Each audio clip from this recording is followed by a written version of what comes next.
ठीक है जी। तो आज सॉइल मैकेनिक्स की न्यू यूनिट को स्टार्ट करना है और जनरली इस यूनिट के बारे में आपको ध्यान रखना है कि यूनिट स्टूडेंट्स छोड़कर जाते हैं, उनको लगता है हमारे एग्जाम में नहीं आएगी। एग्जाम में तो आजकल सब कुछ आ रहा है और जब एग्जाम आप आएंगे ना तो सीरियसली लेवल कुछ अच्छा ही आएगा। देखो आपको एक सिंपल सी बात याद रखनी पड़ेगी कि अगर नंबर ऑफ वैकेंसीज बहुत ज्यादा है, लाइक हजारों में निकली है, तो मे बी पेपर इजी आ जाए। बट अगर नंबर ऑफ वैकेंसी कम है ना, लाइक 100, 200, 300, 400, 500, तो इनमें पेपर का लेवल बहुत अच्छा आएगा। ठीक है, तो हम अपनी सॉइल मैकेनिक्स के आखिरी एंड की तरफ बढ़ते आ रहे हैं। जल्दी मेरा सॉइल मैकेनिक्स कंप्लीट हो जाएगा और मैं मूव करूंगा ट्रांसपोर्टेशन इंजीनियरिंग पर। ठीक है, तो ये लास्ट की यूनिट चल रही है मेरी। अगर हम बात करें सॉइल मैकेनिक्स के बारे में, तो उससे पहले जो यूनिट में आपसे आज डिस्कस करने वाला हूं, उससे पहले मैं कुछ डिस्कस और करता हूं, उसके बाद अपने आप यूनिट का नाम निकल कर आ जाएगा। अगर मैं आपसे पूछूं जनरली बिल्डिंग के कितने कंपोनेंट्स होते हैं, जनरली बिल्डिंग के कितने कंपोनेंट्स होते हैं, तो आप जिसे पढ़ भी सकते हो। यहां पर लिखा हुआ, एक लिखा हुआ आपके सामने सब स्ट्रक्चर और एक लिखा है आपके सामने सुपर स्ट्रक्चर। अगर मैं आपसे सब स्ट्रक्चर और सुपर स्ट्रक्चर के बारे में पूछूं भाई क्या होता है सब स्ट्रक्चर और सुपर स्ट्रक्चर, तो आप बोलोगे सर जी ध्यान से देखो बिल्डिंग के दो मेन कंपोनेंट्स होते हैं, एक होता है सब स्ट्रक्चर, एक होता है सुपर स्ट्रक्चर। सिविल इंजीनियरिंग के बच्चे को पता है, हर एक बच्चे को पता है कि कंस्ट्रक्शन में सब स्ट्रक्चर क्या होता है, सुपर स्ट्रक्चर क्या होता है। तो अगर मैं आपसे सुपर स्ट्रक्चर की बात करूं तो आप बोलोगे सर ग्राउंड लेवल, देखो ये ग्राउंड लेवल है, ये देखो ये ग्राउंड लेवल है, this is GL. Ground level से ऊपर का जो स्ट्रक्चर होता है सर, ग्राउंड लेवल से ऊपर का जो स्ट्रक्चर होता है जिसमें बीम्स होती हैं, कॉलम्स होता है, वॉल्स होती है, डोर्स होती है, विंडोज होती है। क्या बोला मैंने सर, ग्राउंड लेवल से ऊपर का जो स्ट्रक्चर होता है जिसमें बीम्स है, कॉलम्स है, स्लैब्स है ना, वॉल्स है, डोर्स है, विंडो है, उस स्ट्रक्चर को हम बोलते हैं सुपर स्ट्रक्चर। और ग्राउंड लेवल से नीचे का जो स्ट्रक्चर होता है, ग्राउंड लेवल से नीचे का जो स्ट्रक्चर होता है, दैट मींस ये ग्राउंड लेवल है, उससे अगर नीचे कोई स्ट्रक्चर कंस्ट्रक्टेड है या स्ट्रक्चर का पार्ट कंस्ट्रक्टेड है तो उसको हम बोलते हैं सब स्ट्रक्चर। सब स्ट्रक्चर का क्या क्या सब स्ट्रक्चर में देखो, जैसे कि मैंने आपको एग्जांपल दिया कि सुपर स्ट्रक्चर में क्या क्या आपका इंक्लूड हो सकता है सुपर स्ट्रक्चर में। तो आप बोलोगे सर कॉलम हो सकता है, बीम हो सकती है, स्लैब हो सकता है, डोर्स हो सकते हैं, विंडोज हो सकती है। अगर मैं सब स्ट्रक्चर के बारे में आपसे डिस्कस करूं तो सब स्ट्रक्चर में क्या क्या इंक्लूड होता है, तो आपके दिमाग में सब स्ट्रक्चर में सबसे पहले आ जाता है फाउंडेशन।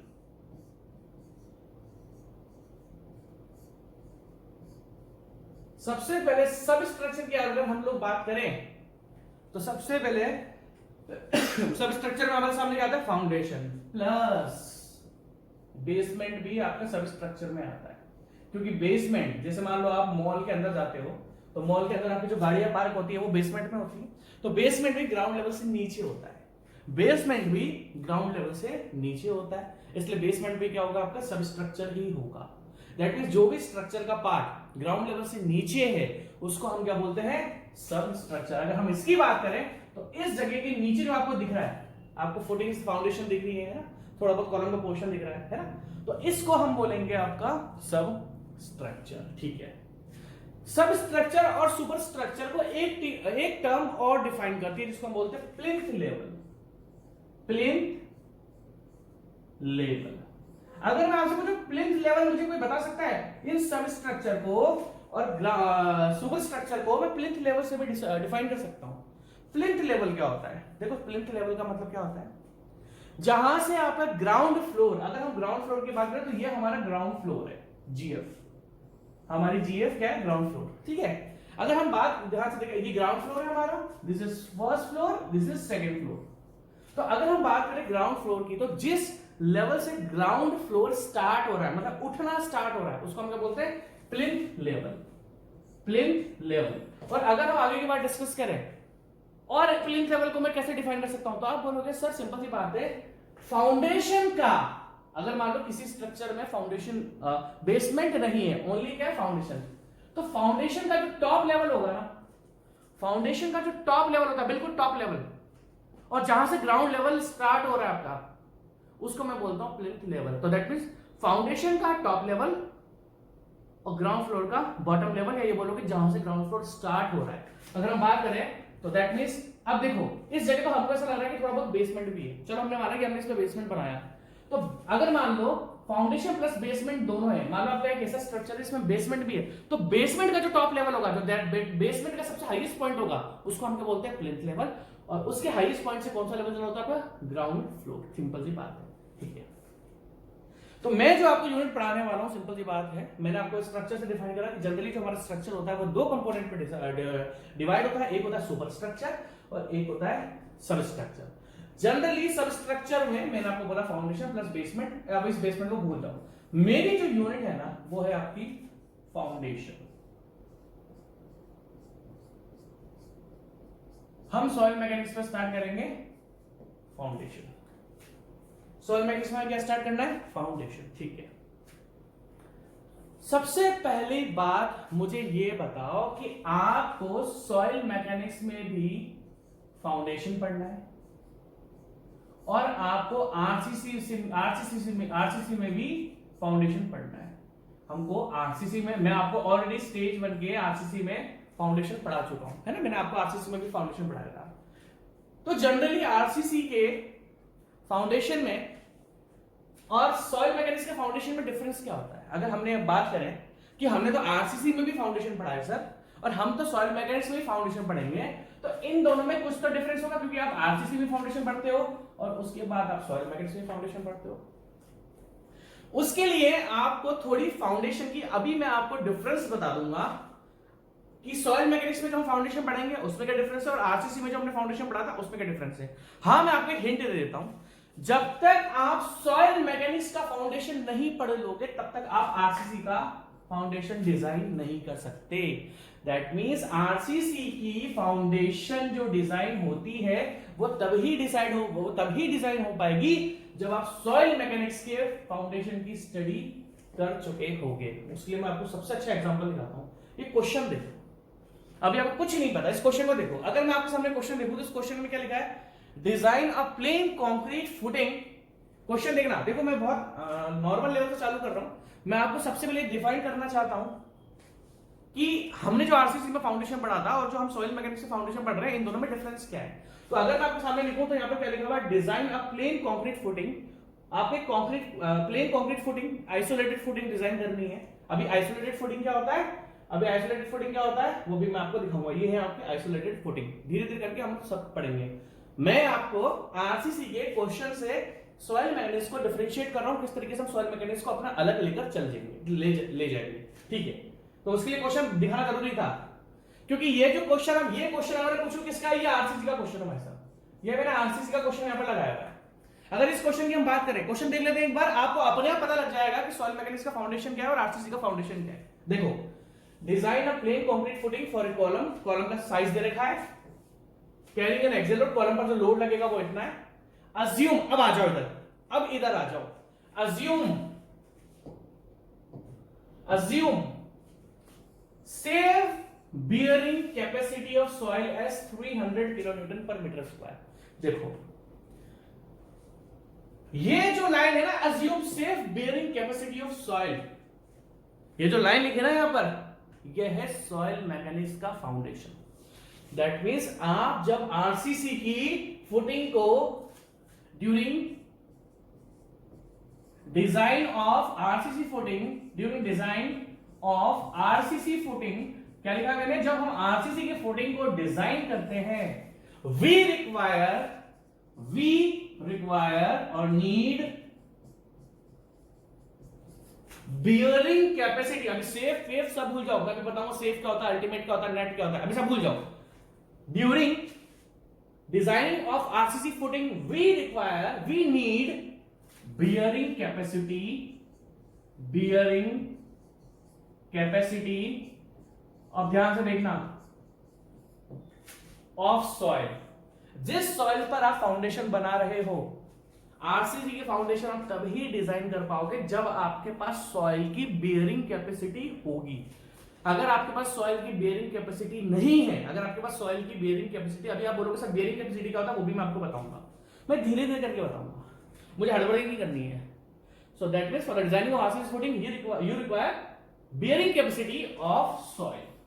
तो दैट मींस हम जो सॉइल मैकेनिक्स में फाउंडेशन पढ़ेंगे उसमें हमारा मेजर कंसर्न होगा सॉइल की बियरिंग कैपेसिटी को स्टडी करना, सॉइल की बेयरिंग कैपेसिटी को हमें स्टडी करना है सॉइल मैकेनिक्स में। और जब हम सॉइल मैकेनिक्स में बेयरिंग कैपेसिटी को स्टडी कर लेते हैं, अभी आपके बहुत सारे बच्चों के मन में डाउट होगा, सर आप बेयरिंग कैपेसिटी तो बता ही नहीं रहे, मैंने अभी कुछ पढ़ाया ही नहीं है, अभी तो मेरा लेक्चर स्टार्ट हुआ 5 मिनट भी नहीं हुए है ना, अभी तो मैंने अभी कुछ पढ़ाया नहीं है, अभी जब पढ़ाऊंगा ना तब धीरे धीरे करके सब A to Z सब बताऊंगा, अभी रुक जाओ, धीरे धीरे करके चलेंगे। तो समझ में आ गई बात। In soil mechanics we study bearing capacity of soil, और जब हम सॉइल मैकेनिक्स में बेयरिंग कैपेसिटी को पढ़ लेते हैं, बेयरिंग कैपेसिटी को कैसे डिटरमाइन करना है डिटरमाइन कर लेते हैं, then we can design RCC footing. That means soil mechanics पहले आएगा और आरसीसी आपका बाद में आएगा, क्योंकि आप आरसीसी के हर क्वेश्चन में देखना बिना बेयरिंग कैपेसिटी के आप सॉइल में आरसीसी फुटिंग को डिजाइन कर ही नहीं पाओगे। ठीक है, तो ये बेयरिंग कैपेसिटी बहुत हो गया, मैंने आपको डिफरेंशिएट कर दिया दोनों में क्या है। और जब हमारे पास बेयरिंग कैपेसिटी आ जाती है उसके, अब अगर मैं आरसीसी की बात करूं तो हाँ, फिर हम अगर मैं आरसीसी की बात करूं, आरसीसी में हम साइज देखते हैं, कितना कंक्रीट यूज होगा, है ना, साइज क्या है फुटिंग का, क्या शेप देनी है आपको। अगर हम आरसीसी की बात करें, क्या साइज है, क्या शेप देनी है, रेक्टेंगुलर देनी है, स्क्वायर देनी है। अगर मैं आइसोलेटेड फुटिंग की बात कर रहा हूं तो कितना अमाउंट ऑफ कंक्रीट है, कितना स्टील है, कितना स्टील की स्पेसिंग है, ये हम आरसीसी में पढ़ते हैं, बट ये तभी डिटरमाइन कर पाओगे जब बेयरिंग कैपेसिटी होगी। ठीक है, खत्म होगी बात। अब अगर मैं बात करूं तो यहां पर मेरा ये डिफरेंस मैंने आपके सामने क्लियर कर दिया कि सॉइल मैकेनिक्स में जो हम फाउंडेशन पढ़ते हैं, क्योंकि आरसीसी का स्टेज 1 में ऑलरेडी पढ़ा चुका हूं, है ना, आरसीसी का ऑलरेडी हमने फुटिंग करा हुआ है, और मैंने आपको बोला भी था कि फुटिंग इंपॉर्टेंट है। ठीक है, ठीक है जी। अब आते हैं हम फाउंडेशन पर। अगर मैं जनरली आपसे फाउंडेशन की बात करूं, फाउंडेशन होता क्या है, for what purpose foundation is provided. हमें सबसे पहले हमने ये पढ़ा कि बिल्डिंग के कंपोनेंट्स क्या होते हैं। हाँ भैया, सुपर स्ट्रक्चर हो गया, सब स्ट्रक्चर हो गया। अगर मैं सिंपल सी बात पूछूं कि भैया फाउंडेशन प्रोवाइड क्यों करी जाती है, अगर मैं आपसे बोलूं कि फाउंडेशन प्रोवाइड क्यों होती है, तो ध्यान से आपको याद रखना पड़ेगा, what is the purpose for providing foundation. What is the purpose, question लिखो, व्हाट इज द पर्पस, कितना पतला चल रहा है, for providing foundation in structure, for providing foundation in structure। तो सबसे पहले तो आप मुझे पर्पस बताओ, कुछ ज्यादा पतला हो गया पेन। सबसे पहले तो आप मुझे मकसद बताओ, क्या पर्पस है आपका, दिख भी रहा है आपको? हाँ, मतलब दिख रहा है बहुत मरियत सा। ठीक है, तो आप बोलोगे सबसे पहला है, आप ध्यान से देखना, देखो ये स्लैब है,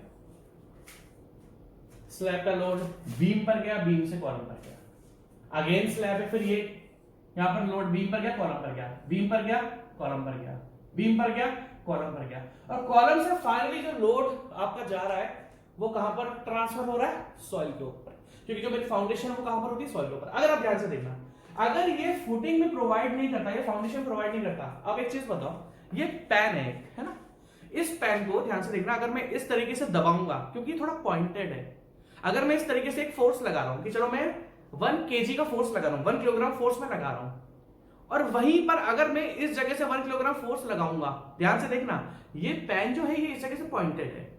अगर मान ले इस डायरेक्शन से अपना 1 किलोग्राम फोर्स लगाया और इसी सेम डायरेक्शन से 1 किलोग्राम फोर्स लगाया, तो अगर मैं आपसे पूछूं कि मेरे हाथ में जो दर्द हो रहा होगा वो किस कंडीशन में हो रहा होगा, तो आप बोलोगे सर जब ये एरिया पतला था।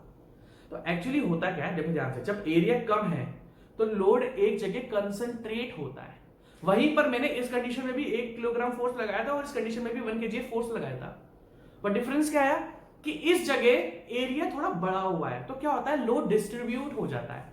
तो अगर मैं सबसे पहली बात बोलूं कि अगर मान लो इस फुटिंग को मैं प्रोवाइड नहीं करता, तो जो भी लोड आ रहा है ना वो एक पॉइंट पर कंसंट्रेट हो जाता, और जब हमने फुटिंग प्रोवाइड कर दी तो जो भी लोड आ रहा था वो एक लार्ज एरिया पर डिस्ट्रीब्यूट हो गया, क्योंकि जब कोई लोड लार्ज एरिया पर डिस्ट्रीब्यूट होता है तो उसकी इंटेंसिटी कम होती है।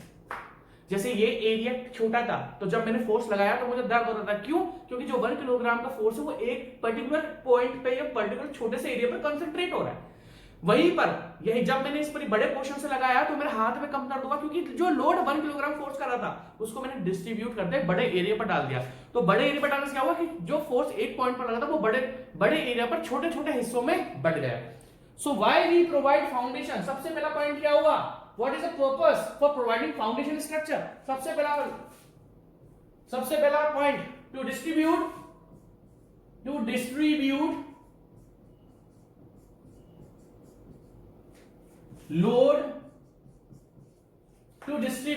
Load over large area. समझ रहे हो ना कि अगर ये फुटिंग प्रोवाइड नहीं करता, डायरेक्ट यहां पर कॉलम होता तो कॉलम का पोर्शन कम होता है, कॉलम का जो क्रॉस सेक्शन होता है वो कम होता है। तो वो छोटे से एरिया पर आपका जो भी लोड ऊपर से आ रहा है वो एक पॉइंट पर क्या होगा, कंसंट्रेट होगा, और फिर एक जगह पर वो कंसंट्रेट होने से सॉइल का फेलियर हो सकता है। तो अच्छा है ना कि उस लोड को बड़े एरिया में बांटो, जब बड़े एरिया में बांटूंगा तो लोड की बड़े एरिया में कम कम इंटेंसिटी में बढ़ जाएगा, है ना, सिंपल चीज है, ठीक है। तो फर्स्ट हमने क्या लिखा, to distribute load over large area. अगर हम फुटिंग प्रोवाइड करेंगे तो जो लोड हमारा कॉलम से आ रहा है हम उसको लार्ज एरिया में डिस्ट्रीब्यूट नहीं कर पाएंगे। सेकंड पॉइंट, अगर आपने फुटिंग प्रोवाइड नहीं करी तो हो सकता है आपका स्ट्रक्चर जब अर्थ को क्या आएगा तो आपका स्ट्रक्चर क्या हो जाएगा, शिफ्ट हो जाएगा। तो सेकंड पॉइंट अगर मैं आपसे लिखूं क्या है आपका, कि आपका स्ट्रक्चर क्या हो जाएगा, शिफ्ट हो जाएगा। तो that means to provide protection against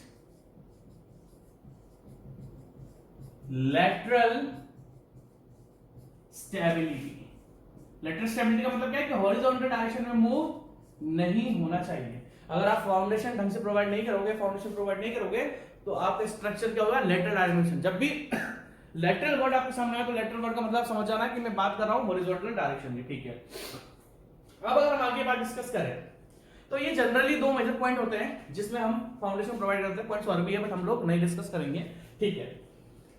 foundation की डेफिनेशन क्या है, अगर मैं बात करूं आपसे फाउंडेशन की डेफिनेशन क्या है, तो फाउंडेशन की अगर हम डेफिनेशन की बात देखो, अगर मैं आपको एक बार फिर बता रहा हूं, इस यूनिट में हमारा जो मेजर कंसर्न रहेगा वो रहेगा बियरिंग कैपेसिटी। वो क्या रहेगा हमारा, बियरिंग कैपेसिटी। हमें फाउंडेशन पर नॉलेज तो चाहिए, हमें फाउंडेशन की नॉलेज तो चाहिए, बट हमें किस टाइप की फाउंडेशन होती है, कितने टाइप की फाउंडेशन होती है, उसकी एक जनरल इंफॉर्मेशन हमें चाहिए। जब मैं आपको आरसीसी पढ़ाई थी तो आरसीसी में मैंने आपको एक एक फाउंडेशन बहुत ही डिटेल पढ़ाई है। मैं आपको सॉइल मैकेनिक्स में भी पढ़ाऊंगा, टेंशन मत लो, मैं आपको सॉइल मैकेनिक्स में भी फाउंडेशन पढ़ाऊंगा, बट आपको थोड़ा सा ध्यान रखना पड़ेगा कि जितना डिटेल में हमारा जो मेजर कंसर्न है सॉइल मैकेनिक्स में फाउंडेशन पढ़ने का, हमारा मेजर कंसर्न किस पर जाएगा, बियरिंग कैपेसिटी पे। हाँ, बट जब हम सॉइल मैकेनिक्स में फाउंडेशन पढ़ते हैं तो हमें डिफरेंट टाइप ऑफ फाउंडेशन के बारे में पता होना चाहिए। अगर हमें उसके बारे में पता नहीं होगा तो प्रॉब्लम आ जाएगी, ठीक। तो अगर मैं आपसे बोलूं कि भाई जनरली जो मैंने आपको फंक्शन बताया कि to distribute load over large area and to provide protection against lateral stability, मतलब लेटरल मूवमेंट, सॉइल का लेटरल मूवमेंट मतलब हॉरिजॉन्टल डायरेक्शन में कोई मूवमेंट नहीं होना चाहिए, lateral movement.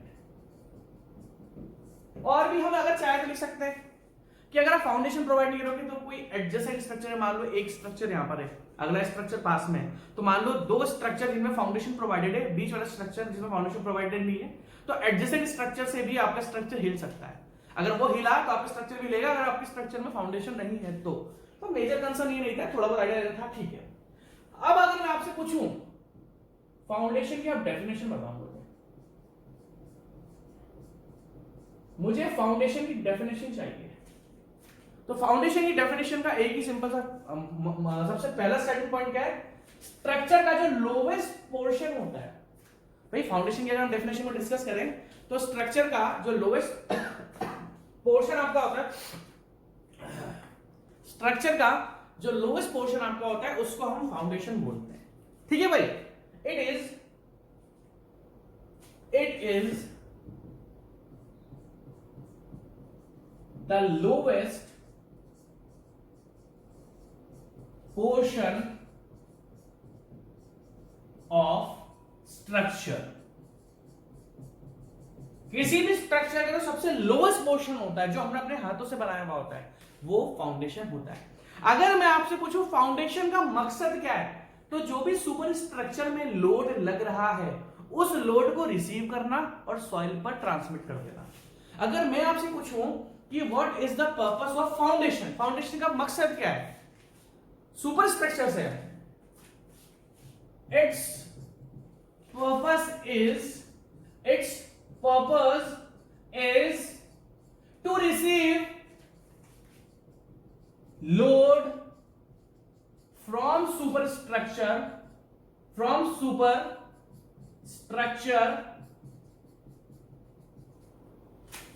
its purpose is to receive load, superstructure से लोड को रिसीव करना and transfer it to soil such that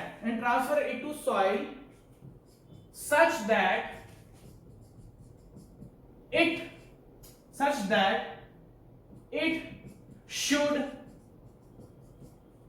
not exceed the bearing capacity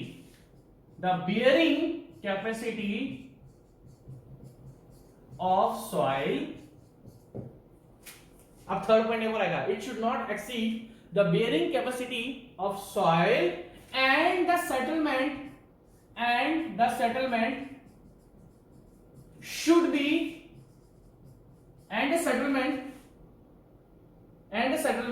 of foundation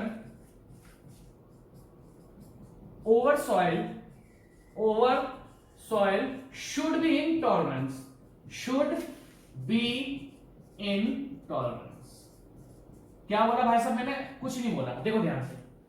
अगर हम फाउंडेशन की बात करें डिस्कस, इस पे सेटलमेंट क्या होता है वो हम बाद में डिस्कस करेंगे। फाउंडेशन का मकसद क्या है, जो भी सुपर स्ट्रक्चर है, जो भी इस ऊपर वाले पोर्शन में, मैं बना देता हूं उसको अच्छे से, कौन से बनाऊं, येलो से बना देता हूं। देखो ये आपका सुपर स्ट्रक्चर है, इस सुपर स्ट्रक्चर, और हाँ अगर हम सुपर स्ट्रक्चर को क्या, सुपर स्ट्रक्चर ही वो पोर्शन होता है जिसको हम यूज करते हैं अपने रहने के लिए, अपने ऑफिस के लिए, अपने किसी भी काम के लिए। अगर मैं आपसे बात करूं, मैं अभी कहा हूं, मैं अभी सुपर स्ट्रक्चर में हूं, मैं ग्राउंड लेवल से ऊपर की बिल्डिंग में हूं। हाँ अगर मैं बेसमेंट में होता, ध्यान रखना, जो बेसमेंट होता है ना आपका, वो सुपर स्ट्रक्चर में नहीं आता है, वो सब स्ट्रक्चर में बेसमेंट और फाउंडेशन दोनों आती है, ये ध्यान रखना। अगर मैं बेसमेंट में हूंगा ना तो मैं कभी नहीं बोलूंगा कि मैं सुपर स्ट्रक्चर में हूं, मैं सब, हाँ एट प्रेजेंट में सुपर स्ट्रक्चर में हूं क्योंकि मैं ग्राउंड लेवल से ऊपर हूं, ठीक है। तो क्या हो रहा है कि इस पोर्शन में जितना भी लोड लगा देगा, तुम यहां पर खड़े हो, मैं यहां पर खड़ा हुआ हूं, हम दोनों खड़े हैं, तो हमारा लोड क्या हुआ, स्लैब पर गया, स्लैब से बीम पर गया, बीम से कॉलम पर गया, कॉलम से फाइनली फुटिंग पर गया। अब एक चीज आपको ध्यान रखनी है, आपको फाउंडेशन इस तरीके से डिजाइन करनी है with the help of RCC. हम फाउंडेशन की साइज, शेप, कंक्रीट सब ध्यान रखते हैं। हमें किसी भी स्ट्रक्चर की फाउंडेशन को इस तरीके से डिजाइन करना है कि वो सॉइल की, दैट मींस मान लो ये एक फुटिंग है, इस पर कुछ भी लोड लगा भाई, फोर्स, अब इस फुटिंग का कुछ एरिया है, इस फुटिंग का क्या है, एक एरिया है, तो जो भी लोड लग रहा है मैं फोर्स को क्या करूंगा, एरिया से डिवाइड कर दूंगा तो मुझे प्रेशर मिल जाता है। अब प्रेशर और स्ट्रेस के बारे में मैंने आपको स्ट्रेंथ ऑफ मटेरियल में बच्चों वाली चीजें हैं वो, what is the difference between pressure and stress, ठीक है यार। प्रेशर में एक्सटर्नल फोर्स होता है, स्ट्रेस में इंटरनल रेजिस्टेंस डेवलप होता है, वो बच्चों वाली चीजें हमें भी नहीं पढ़नी, ठीक है। तो अगर मैं आपसे बात करूं, हम दो, आप जो मेरे को देख रहे हैं वो यहां खड़े हैं और मैं यहां पर खड़ा हूं, हम दोनों यहां पर स्ट्रक्चर पर चढ़े, तो हमारा जो लोड होगा वो बीम से कॉलम पर जाएगा, कॉलम से फाइनली फुटिंग पर जाएगा। अब जो भी फोर्स आ रहा है ना वो फुटिंग के थ्रू जमीन पर ट्रांसफर हो रहा है, सॉइल पर ट्रांसफर हो रहा है, बट फुटिंग का कुछ एरिया है ना, फुटिंग का कुछ क्या है, एरिया है। तो जो भी लोड होगा, अगर मुझे लोडिंग इंटेंसिटी चाहिए, लोडिंग की प्रेशर की इंटेंसिटी चाहिए, कितना प्रेशर है, तो मैं करूंगा जो भी लोड आ रहा है वो फुटिंग की एरिया से डिवाइड कर दूंगा। मान लो हमारा जो भी सुपर स्ट्रक्चर पर लोड लगा है वो फुटिंग के थ्रू गया, तो फुटिंग का जो भी एरिया है हमने उसको लोड को एरिया से डिवाइड कर दिया, तो हमको प्रेशर की इंटेंसिटी मिल गई। दैट मींस कहने का मतलब यह है कि सुपर स्ट्रक्चर से जो भी फोर्स या लोड आ रहा है, और वो जनरली है ना। और वो जनरल, जैसे मैंने आपको फोर्स और लोड में भी डिफरेंस बता के रखा हुआ है, ये बच्चों वाली चीजें मैं डिस्कस नहीं करूंगा। सॉइल मैकेनिक्स के आखिरी में चल रहा हूँ, what is force, what is load, है ना। कोई भी फोर्स आपका अगर आ रहा है, ठीक है, तो हमें ध्यान रखना है कि एक्सटर्नल, ये सुपर स्ट्रक्चर मान लो एक्सटर्नल है, दैट मींस इसकी वजह से जो भी आपका फोर्स या प्रेशर इंटेंसिटी फुटिंग के थ्रू ट्रांसफर हो रही है, वो सॉइल की कभी भी, देखो, एंड इट सच दैट, मैंने क्या लिखा, it is the lowest portion of structure, purpose its purpose is to receive load from superstructure, superstructure से जो लोड आएगा वो सॉइल पर ट्रांसफर करेगा। बट आपको फुटिंग इस तरीके से डिजाइन करनी चाहिए या करनी होती है कि जो लोड या प्रेशर इंटेंसिटी सॉइल पर ट्रांसफर हो रही है, जो लोड और प्रेशर इंटेंसिटी सॉइल पर ट्रांसफर हो रही है, वो कभी भी सॉइल की बेयरिंग कैपेसिटी से ज्यादा नहीं होना चाहिए। एक्चुअली अल्टीमेट बेयरिंग कैपेसिटी बोलना चाहिए मेरे को, बाकी मैं आपको आगे बताऊंगा अल्टीमेट, सेफ, नेट क्या होता है। अब इसलिए मैंने बेयरिंग कैपेसिटी लिखा, अभी मैं लिख दूंगा यहाँ पर सेफ या अल्टीमेट, तो आपको समझ में नहीं आएगा, क्योंकि मैंने आपको बता, बेयरिंग टाइप अलग अलग टाइप की होती है। और सबसे मजे की बात क्या है कि मैंने अभी आपको बेयरिंग कैपेसिटी पढ़ाया ही नहीं है। मैं यहाँ तक बार बार बेयरिंग कैपेसिटी बोल रहा हूँ और मैंने आपको बेयरिंग कैपेसिटी पढ़ाया नहीं है, ठीक है। आप लिखो इसको पहले, फिर मैं इसको रब करूंगा, क्योंकि मेरे नेक्स्ट वाले पेजेस थोड़े बिजी आगे थोड़े काम आएंगे मेरे। इसको लिखो थोड़ा सा,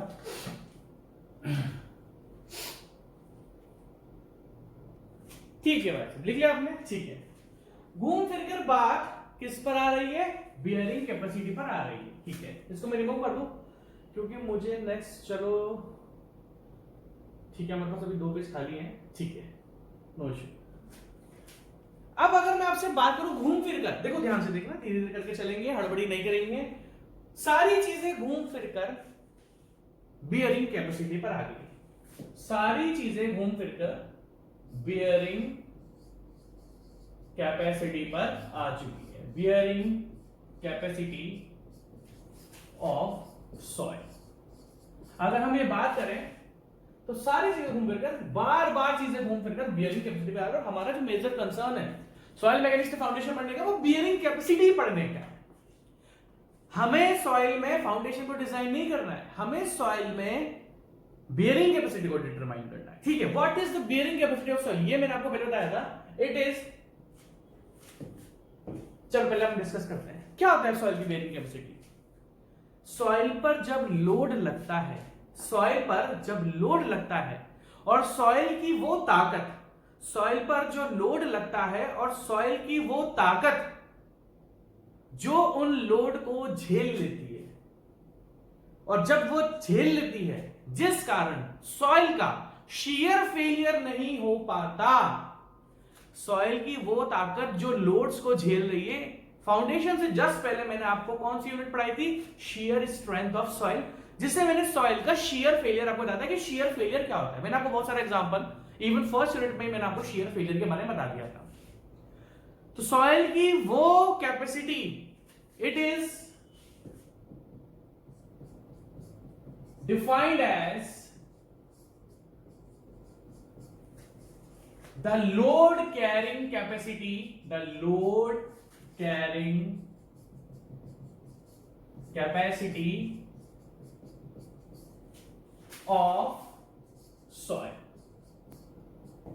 It is defined as the load carrying capacity of soil. अब ध्यान से देखना, अगर मैं इस जगह आपको मैंने एक चीज बताई थी, इसको पूरा रिमूव कर रहा हूं, देखो ध्यान से, देखो होता क्या, ये आपका सुपर स्ट्रक्चर है, ये आपका सुपर स्ट्रक्चर है, यहां से लेके यहां तक का। इस सुपर स्ट्रक्चर पर जो भी लोड लगा, मान लो एक्सटर्नल लोड लगा, तो फाइनली इस फुटिंग के थ्रू क्या हो रहा है, इस फुटिंग के थ्रू सॉइल पर जा रहा है, सॉइल पर लग रहा है। तो सॉइल, अगर मैं आपसे बात करूं तो इस जगह एक प्रेशर, क्योंकि जो फोर्स आया हमने एरिया से डिवाइड कर दिया, तो सॉइल की बेयरिंग कैपेसिटी इस तरीके से होनी चाहिए, the bearing capacity of soil such that the, देखो सबसे क्या, देखो धीरे धीरे समझना, सॉइल की बेयरिंग कैपेसिटी क्या है, जब भी सॉइल पर किसी भी टाइप का लोड लगेगा, लोड, उस लोड को सॉइल, जो सॉइल की वो कैपेसिटी, सॉइल की वो क्षमता जो उस लोड को झेल रही है, उसको हमने बेयरिंग कैपेसिटी बोल दिया। बट सॉइल की बेयरिंग कैपेसिटी किस तरीके से होनी चाहिए, the bearing capacity of soil, the bearing capacity of soil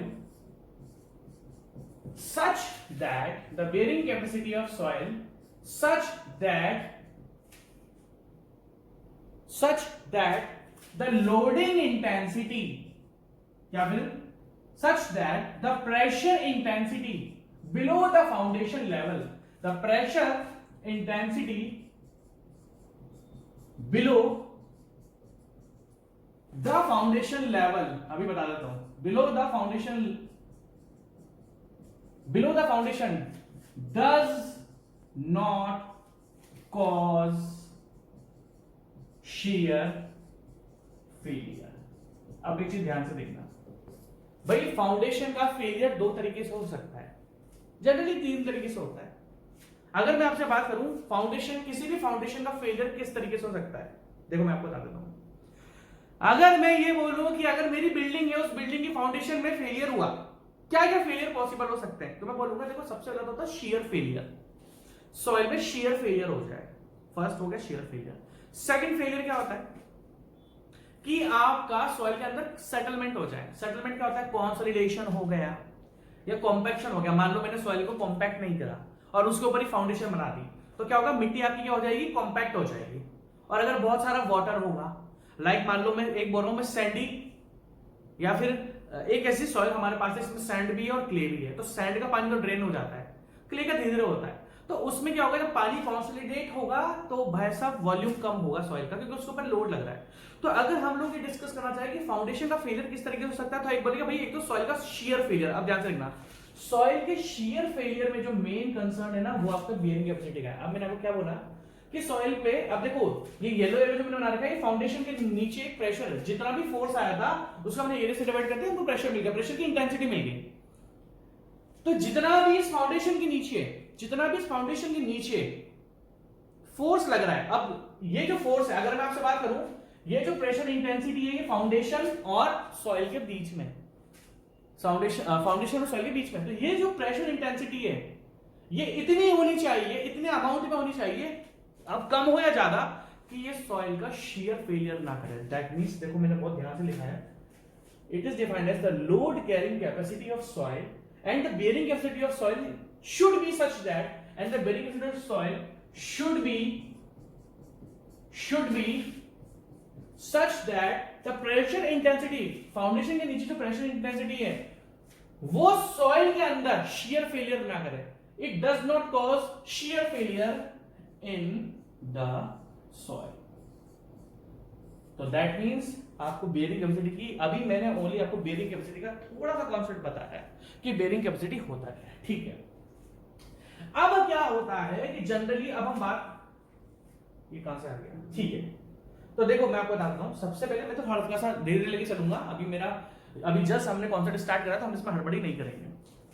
हमने देखा स्ट्रक्चर के कंपोनेंट क्या है, दो कंपोनेंट में डिवाइड करा, देखा किस तरीके से ऊपर से लोड आता है, नीचे ट्रांसफर होता है, और जो ट्रांसमिट करता है उसको हम फाउंडेशन बोलते हैं।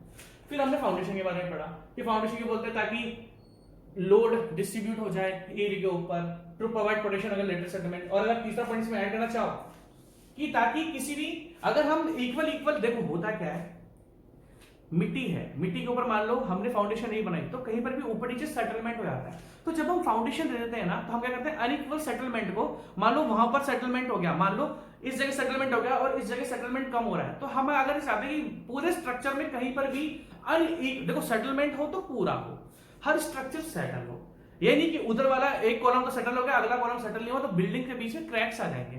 तो हमारा फाउंडेशन देने का ये भी मकसद है कि अगर इनके सॉइल में सेटलमेंट हो भी रहा है समय के साथ, क्योंकि समय के साथ अगर कोई ऐसी सॉइल इसके अंदर वाटर है तो समय के साथ उसमें कंसोलिडेशन होगा, तो अगर कंसोलिडेशन उसमें हो भी रहा है तो सारी की सारी जो फुटिंग्स है फाउंडेशन वो एक साथ कंप्रेस बैठी नहीं चाहिए, सेटल होनी चाहिए। ऐसा ना हो कि एक बैठ गई एक नहीं बैठी, अगर ऐसा होगा तो आपके स्ट्रक्चर में क्रैक्स आ जाएंगे, ठीक है। तो ये मैं लिखा नहीं रहा हूं इसको, उसके बाद हमने पढ़ा फाउंडेशन क्या होता है, फाउंडेशन के बाद फाइनली हम पहुंचे बेयरिंग कैपेसिटी पर, ठीक है।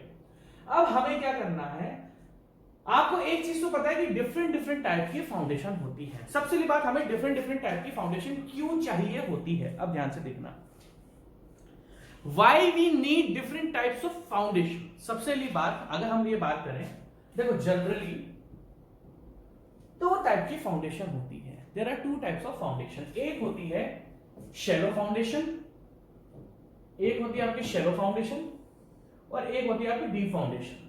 First is shallow foundation, shallow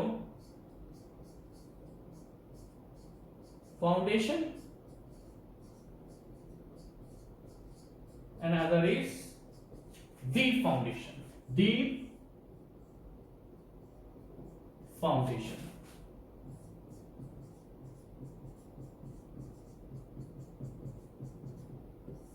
मैं आपसे बस ये क्वेश्चन पूछ रहा हूं कि why we need different types of foundation, why we need, यार इसको मैं हटा दूं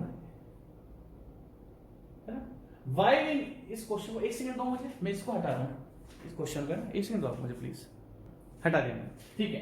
क्वेश्चन ये है why we need different types of foundation, क्यों हमें अलग अलग टाइप की फाउंडेशन चाहिए। देखो मैं आपसे बोल रहा हूं कि मैं आपको डिफरेंट टाइप्स ऑफ फाउंडेशन पढ़ा रहा हूं। जनरली एक डिफाइन होती है शैलो फाउंडेशन में और एक डिफाइन होती है डीप फाउंडेशन में। तो क्यों शैलो और डीप फाउंडेशन को बनाया गया, क्यों शैलो और डीप फाउंडेशन को बनाया गया, उसका आप एक बहुत अच्छा एग्जांपल देखो, ध्यान से देखना। ये एक बिल्डिंग है, अगर हम इस बिल्डिंग, क्यों ये डिफरेंट डिफरेंट फाउंडेशंस बनाई गई, ये एक बिल्डिंग है, मुझे दो एरिया पर कंस्ट्रक्ट करनी है ना, ये एक बिल्डिंग है, मुझे दो एरिया पर कंस्ट्रक्ट करनी है। एक एरिया ऐसा है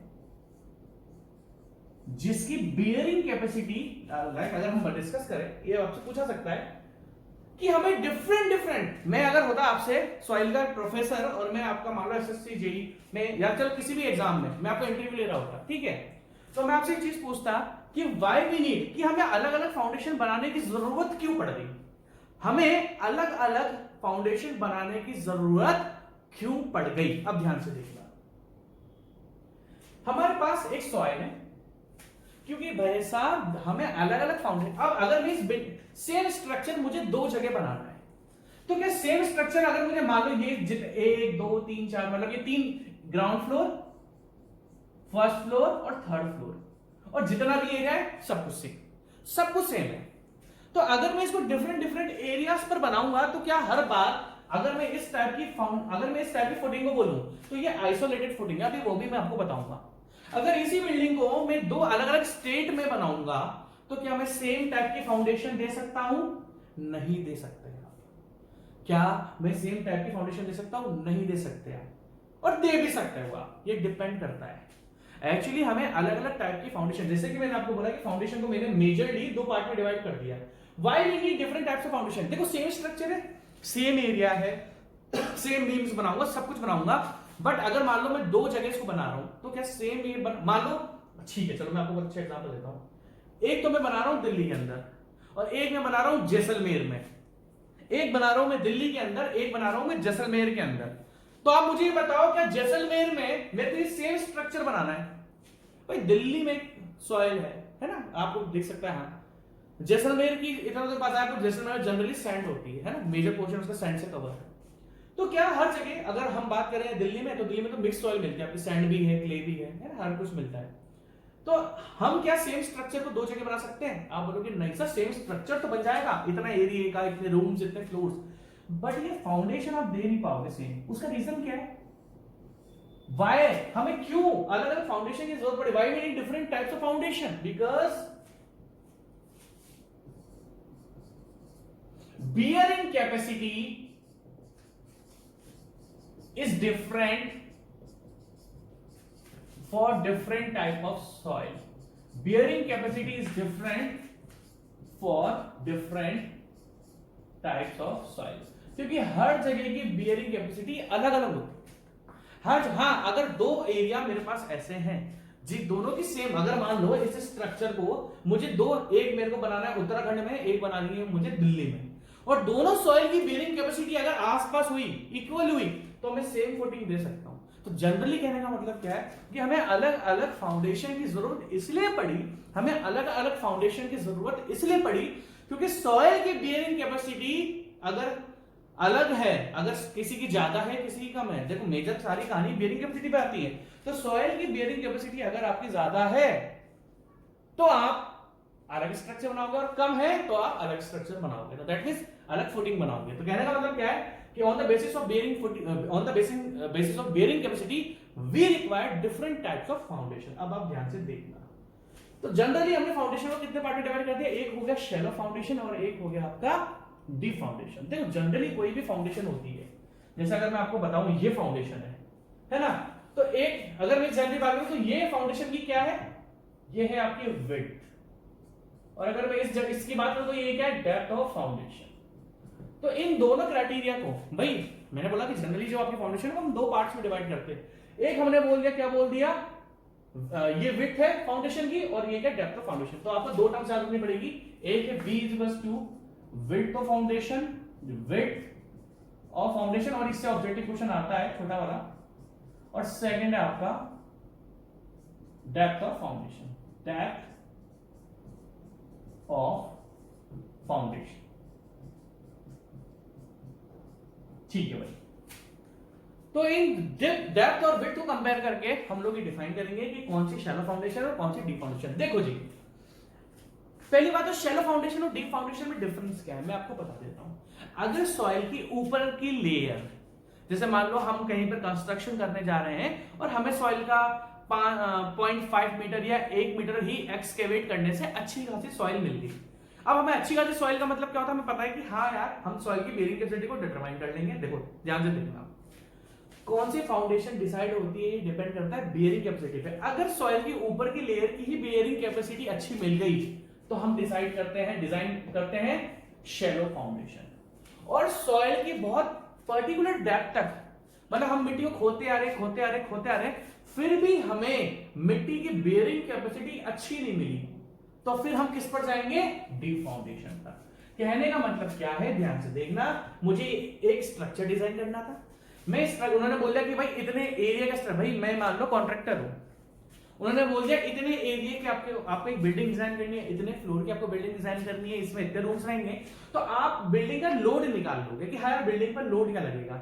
अब आपको you have to design the footing of structure. भाई मेरे को एक पर्टिकुलर बिल्डिंग बनानी है, तो बिल्डिंग बनाने के लिए मुझे ये तो पता लग जाएगा कि हाँ भैया मेरा कितना एरिया का बिल्डिंग है। भाई मेरे को एक मॉल बनाना है, तो मुझे पता है ना मॉल मुझे कितनी जमीन पर बनाना है, तो मैं मॉल के क्या कर लूंगा, जितने भी मॉल्स के मेंबर्स होंगे या जो भी होंगे, मैं अपना लोड कैलकुलेशन कर लूंगा। ठीक है, अब लोड ट्रांसफर कैसे करा जाए, तो उसके लिए क्या करूंगा, मैं सॉइल की बेयरिंग कैपेसिटी देखूंगा। मान लो इस मल्टी स्टोरीड बिल्डिंग में इन्होंने कौन सी फुटिंग देकर रखी है, आइसोलेटेड फुटिंग देकर आपको रखी हुई है। अगर इस सॉइल की बेयरिंग कैपेसिटी अच्छी नहीं होती तो शायद मुझे इसमें, दैट मींस ऊपर से हम डेप्थ रिमूव करते आ रहे हैं और हमें सॉइल की बेयरिंग कैपेसिटी अच्छी नहीं मिल रही, then we will go for deep foundation. अगर रफ लैंग्वेज में बोलूं तो जो अगर सॉइल की ऊपर की लेयर में अगर आपको अच्छी बेयरिंग कैपेसिटी मिल जाती है तो हम लोग हम लोग शैलो फाउंडेशन को डिजाइन करते हैं। और अगर सॉइल की बहुत लेयर पर लोड एक तो लोड बहुत ज्यादा है और सॉइल की बेयरिंग कैपेसिटी भी अच्छी नहीं मिल रही, then we will go for deep foundation. ये अभी मैंने आपको एक रफ आइडिया बताया। तो जनरली अगर शैलो फाउंडेशन और आपसे डीप फाउंडेशन के बारे में डिफरेंशिएट करूं तो सबसे पहले शैलो फाउंडेशन किसको बोला जाता है, when width of foundation is greater than और equals to depth of foundation is known as shallow foundation. जब फाउंडेशन की चौड़ाई विड्थ, अगर ये विड्थ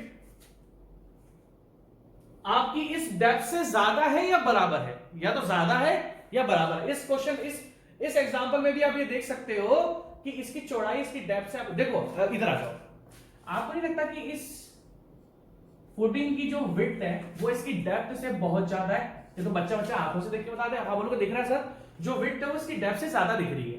तो ऐसी फाउंडेशन को हम बोलते हैं शैलो फाउंडेशन। ऐसी फाउंडेशन को हम क्या बोलते हैं, शैलो फाउंडेशन। डीप फाउंडेशन किसको बोला जाता है? अगर मैं आपसे पूछूं डीप फाउंडेशन के मुझे एग्जांपल दो, तो डीप फाउंडेशन किसको बोला जाता है? जिसकी डेप्थ ऑफ फुटिंग उसकी विड्थ से ज्यादा होती है।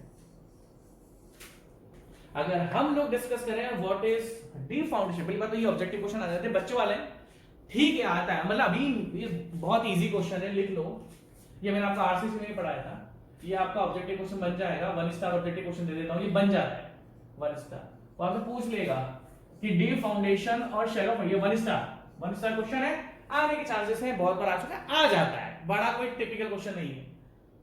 तो शैलो फाउंडेशन को अब आप बोलोगे कि सर फाउंडेशन पढ़ना भी जरूरी है, क्योंकि जब सॉइल के मैं आपको क्वेश्चन कराऊंगा उसमें डिफरेंट टाइप ऑफ फाउंडेशन का यूज होगा, ये डिफरेंट फाउंडेशन का यूज होगा, है ना। अब ध्यान से देखना, तो शैलो फाउंडेशन हमने किसको बोला, जब फाउंडेशन की चौड़ाई उसकी डेप्थ से ज्यादा है या इक्वल है, तो हमने उस फाउंडेशन को बोल दिया शैलो फाउंडेशन।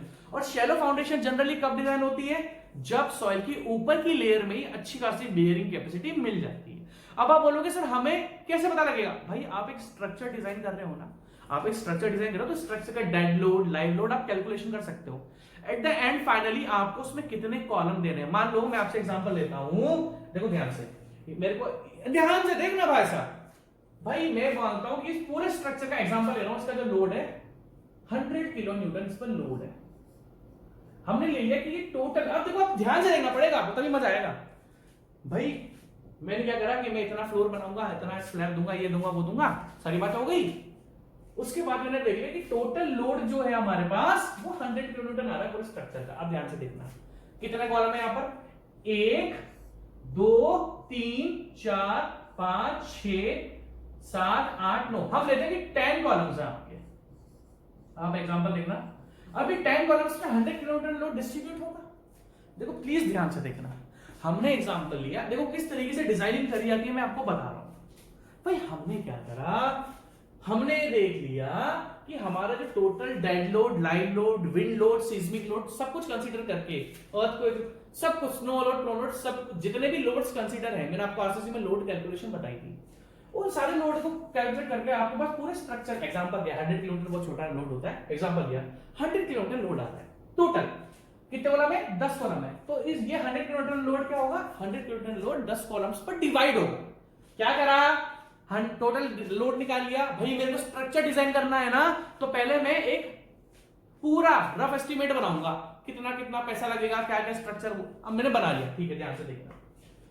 100 किलोमीटर 10 कॉलम पर आएगा, तो पर कॉलम पर, सिंगल कॉलम पर कितना लोड आ रहा है आपका, लोड डिवाइड होगा ना, सिंगल कॉलम पर 10 किलोमीटर लोड आ रहा है, ठीक है। तो दैट मींस सिंगल कॉलम पर हम एग्जांपल लेके चलते हैं 10 किलो न्यूटन आ रहा है। अब ध्यान से देखना, एक्चुअली हम निकालेंगे प्रेशर, हम क्या करेंगे, अब ध्यान से देखना, मैंने सॉइल की बेयरिंग कैपेसिटी निकाली, बेयरिंग कैपेसिटी भी कुछ नहीं होता, प्रेशर इंटेंसिटी होती है, अभी मैं आगे बताऊंगा। तो हमने क्या करा, सॉइल की बेयरिंग कैपेसिटी निकाली, ये जो लोड ऑन कॉलम आएगा इसको भी हम, जैसे मान लो एक कॉलम पर इतना है, तो हम जो भी हम फुटिंग डिजाइन करना चाह रहे हैं, अब ध्यान से देखना, बहुत इंपॉर्टेंट चीज बता रहा हूं, जो भी फुटिंग हम, जो एरिया लेते हैं, जो भी हम फुटिंग का नीचे का एरिया लेंगे, जब मैं एरिया से इसको डिवाइड कर दूंगा तो ये प्रेशर में कन्वर्ट हो जाएगा। अब ये जो प्रेशर है ये सॉइल की बेयरिंग कैपेसिटी से कम होना चाहिए।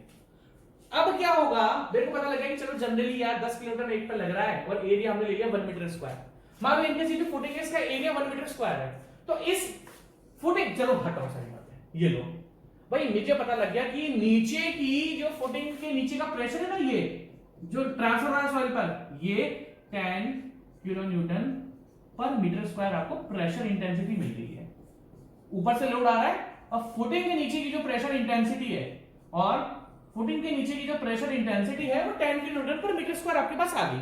समझने की कोशिश करोगे तभी मजा आएगा। अब आपने क्या करा, मिट्टी खोदनी चालू करी, मिट्टी की बेयरिंग कैपेसिटी डिटरमाइन करनी आपको चालू करी।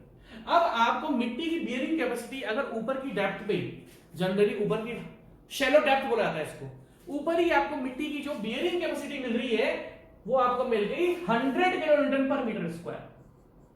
भाई मिट्टी की जो बेयरिंग कैपेसिटी है वो आपको कितनी मिल गई, क्योंकि ये सब कुछ प्रेशर इंटेंसिटी में चलता है काम, बेयरिंग कैपेसिटी भी कुछ नहीं है, प्रेशर इंटेंसिटी कितना झेल पाती है। अगर मैं बेयरिंग कैपेसिटी की बात करूं तो लोड नहीं, प्रेशर इंटेंसिटी। प्रेशर इंटेंसिटी का मतलब क्या है, एरिया को, फोर्स को एरिया से डिवाइड करा आपने, प्रेशर का मतलब होता है फोर्स डिवाइडेड बाय एरिया, तो बेयरिंग कैपेसिटी भी in terms of pressure intensity calculate होती है। तो एक्सटर्नल लोड की जो प्रेशर इंटेंसिटी थी वो थी 10 किलोन्यूटन पर मीटर स्क्वायर, और मुझे सॉइल की ऊपर मैंने इतना खोदा और इतनी डेप्थ पे मुझे सॉइल की बेयरिंग कैपेसिटी मिल गई 100 किलोमीटर पर मीटर स्क्वायर। तो मैं हंसते हंसते इसको डिजाइन कर दूंगा। भाई सॉइल की जो अब आप बोलो बेयरिंग कैपेसिटी डिटरमाइन करनी, तो मैं आपको आगे सिखाऊंगा ना, क्योंकि सॉइल की जो शक्ति है उसको हमने बोल दिया बेयरिंग कैपेसिटी, और सॉइल की जो शक्ति है वो आपको 100 किलोन्यूटन पर मीटर स्क्वायर मिल गई, और जो कॉलम की जो कॉलम जो नीचे प्रेशर दे रहा है ये only 10 kilonewton per metre square है। तो मुझे तो मैं तो हंसते हंसते डिजाइन कर दूंगा। अभी मैं आपको बताऊंगा कैसे डिजाइनिंग चलेगी, बस मैं एग्जांपल आपको दे रहा हूं, आप ध्यान से देखना। मान लो मुझे सॉइल की ऊपर डेप्थ, अब ध्यान से देखना, अब ध्यान से देखना, अभी तो मुझे अच्छी खासी बियरिंग कैपेसिटी ऊपर की डेप्थ में मिल गई, ऊपर की डेप्थ में मेरे को मिल गई। मान लो ये मुझे मिलती 3 किलो न्यूटन पर मीटर स्क्वायर। इमेजिन करो, अभी मैं आपको आगे सॉइल की बेयरिंग कैपेसिटी डिटरमाइन करना सिखाऊंगा, किस तरीके से सॉइल की बेयरिंग कैपेसिटी को हम लोग डिटरमाइन करते हैं, हम लोग किस तरीके से डिटरमाइन करते हैं सॉइल की बेयरिंग कैपेसिटी को, मैं आपको आगे सिखा दूंगा। मान लो मैंने सॉइल की बेयरिंग कैपेसिटी डिटरमाइन करी, वो आ रही 3 किलोमीटर पर मीटर स्क्वायर। अब मुझे क्या पता है कि भैया हर एक कॉलम पर जो एक्सटर्नल प्रेशर इंटेंसिटी है जो ट्रांसफर करेगा उस सॉइल पर, वो तो 10 किलोमीटर पर मीटर स्क्वायर पर है, और जब मैं ऊपर की मिट्टी खोद रहा हूं तो भैया मुझे तो बहुत कम बियरिंग कैपेसिटी मिल रही है। Then I will go for deep foundation, जब मैं मिट्टी के नीचे जाऊंगा। आपको समझ में आ रही है बात? अगर ऊपर की लेयर में मुझे अच्छी खासी बियरिंग स्ट्रेंथ मिल गई, बियरिंग कैपेसिटी मिल गई, तो मैं फिर क्यों नीचे जाऊंगा? बट अगर मिट्टी की बियरिंग कैपेसिटी मुझको ज्यादा नहीं मिली, then I will go for deep foundation. तो ये सबसे पहला ऑब्जेक्टिव क्वेश्चन है। अब देखो, हम सॉइल की फाउंडेशन को दो पार्ट में डिवाइड करेंगे। एक पहले मैं आपसे डिस्कस करूंगा, शैलो फाउंडेशन पूरा कंप्लीट करूंगा, और फिर डीप फाउंडेशन पूरा कंप्लीट करूंगा। सबसे पहले अगर मैं आपसे बात करूं तो मुझे पानी मिल रहा है, मुझे प्यास, या चलो उसको आप लिख लेना। अगर मैं आपसे बात डिस्कस करूं शैलो फाउंडेशन कौन कौन सी होती है, मुझे बताओ। सबसे पहले जो इतनी देर से मैं आपको फाउंडेशन दिखा रहा हूं वो कौन सी फाउंडेशन है? अगर हम लोग बात डिस्कस करें, सबसे पहले जो मैं आपको फाउंडेशन दिखा रहा हूं, ये वाली फाउंडेशन, ये कौन सी फाउंडेशन है? आपको पता ही होगा, दिस इज नाउ। अगर मैं आपसे पूछूं different type of shallow foundation, कौन कौन सी शैलो फाउंडेशन होती है? देखो जी, आपको अगर सॉइल मैकेनिक्स पढ़नी है तो आपको डिफरेंट टाइप ऑफ फाउंडेशन का आइडिया होना चाहिए, क्योंकि जब क्वेश्चंस आएंगे ना उसमें लिखा आएगा भैया कौन सी टाइप की फाउंडेशन यूज हो रही है। जब आप क्वेश्चन पढ़ोगे तो आपको उसमें लिखा आएगा किस टाइप की आप लोग फाउंडेशन पर क्वेश्चन डिटरमाइन कर रहे हो। तो दैट मींस हमें हर एक फाउंडेशन का इमेजिनेशन होना चाहिए। तो दैट मींस हमें कहीं ना कहीं डिफरेंट टाइप ऑफ फाउंडेशन का एक रफ आइडिया जरूर होना चाहिए। अगर आपने डिफरेंट, मेरा मकसद क्या है, अगर मैं आपसे बात करूं, मेरा मकसद भैया ये है, मेरा मकसद बस ये है, ये है मेरा मकसद। बट इस मकसद से पहले आपको डिफरेंट टाइप ऑफ फाउंडेशन का एक रफ आइडिया लेना पड़ेगा। अगर आपने डिफरेंट टाइप ऑफ फाउंडेशन का एक रफ आइडिया नहीं लिया तो आप लोग फाउंडेशन को डिटरमाइन नहीं कर पाओगे। ठीक है, अगर हम आगे की बात डिस्कस करें तो अब शैलो फाउंडेशन और डीप फाउंडेशन आपको समझ में आ गया। सिंपल सी बात क्या है कि जमीन की ऊपर की लेयर पे अगर अच्छी खासी बेयरिंग कैपेसिटी मिल गई, what is bearing capacity? Load carrying capacity of soil is known as bearing capacity, and the bearing capacity of soil should be such that the external pressure intensity should not cause any shear failure on the soil. Soil के ऊपर shear failure नहीं होना चाहिए। और बच्चों जिन्होंने shear strength unit नहीं पढ़ी, आप सबसे पहले जाकर shear strength unit पढ़ो, क्योंकि बिना shear strength के फाउंडेशन नहीं पढ़ सकते हो आप। क्योंकि जब मैं आपको shear strength पढ़ा रहा था ना, तो पता है मैंने shear strength में क्या हो रहा था? shear strength of soil is used to determine the bearing capacity of soil. Soil की बेयरिंग कैपेसिटी भी shear स्ट्रेंथ से ही डिटरमाइन करी जाती है। और ये मोटा मोटा इफेक्टिव स्ट्रेस भी चाहिए, shear स्ट्रेंथ भी चाहिए। अगर बेयरिंग कैपेसिटी को डिटरमाइन करना है तो इफेक्टिव स्ट्रेस भी चाहिए और shear स्ट्रेंथ भी चाहिए। तो जिन्होंने इफेक्टिव स्ट्रेस यूनिट नहीं पढ़ी, जिन्होंने shear स्ट्रेंथ यूनिट नहीं पढ़ी, क्योंकि मैं ऑलरेडी उसमें shear फेलियर पढ़ा चुका हूं, तो मैं यहां पर आपको shear फेलियर नहीं पढ़ाऊंगा, है ना, इतना टाइम नहीं है। ठीक है, तो शैलो फाउंडेशन की बात करें, जनरली कितने टाइप की शैलो फाउंडेशन होती है? सबसे पहले देखो, मैं आपको दिखा देता हूं, मैं आपको एक्सप्लेन करूंगा ये। अब देखो, चलो मैं आपको बता देता हूं। सबसे पहले होती है आइसोलेटेड फुटिंग, जो मैं लिख दूं different types of shallow foundation, है ना। चलो different types of shallow foundation examples, shallow foundation के एग्जांपल। सबसे पहले एग्जांपल क्या है?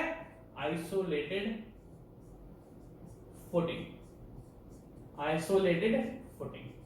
तो सबसे पहला जो एग्जांपल हो गया हमारे पास शैलो फाउंडेशन का, वो क्या हो गया? Isolated footing. सेकंड क्या हो गया भाई साहब? Combined footing, combined footing. और बताओ और कौन सा एग्जांपल है आपका? राफ्ट और मैट फुटिंग या फाउंडेशन। इसको फुटिंग मत बोलो, फाउंडेशन। अच्छा, मैंने आपको फाउंडेशन और फुटिंग में डिफरेंस तो बताया ना कि फाउंडेशन क्या होता है। फाउंडेशन और फुटिंग का डिफरेंस मैंने आपको बताया हुआ, ध्यान रखना। मैंने कौन सी यूनिट में बताया था आपको डिफरेंस? फाउंडेशन और फुटिंग का डिफरेंस है ना। लोअर जब मुझे पानी में मेरा गला सूख रहा है, ठीक है। तो हम लोग आइसोलेटेड फुटिंग पढ़ रहे थे। आइसोलेटेड फुटिंग में हमने कौन सा पढ़ लिया था? एक तो हमने पढ़ लिया था, सॉरी, शैलो फाउंडेशन पढ़ रहे थे। शैलो फाउंडेशन में हमने क्या पढ़ लिया? एक तो आपका आइसोलेटेड फुटिंग पढ़ लिया, कंबाइंड फुटिंग पढ़ लिया। अभी हम लोग क्या कर रहे हैं? शैलो फाउंडेशन के एग्जांपल्स देख रहे हैं और उसके बाद हम लोग इसका देखेंगे, हम लोग डीप फाउंडेशन के देखेंगे, ठीक है। Next, wall footing. अब ये वॉल फुटिंग जो है आपको अलग तरीके से या अलग नाम से पता होती है। किस किस से? स्ट्रिप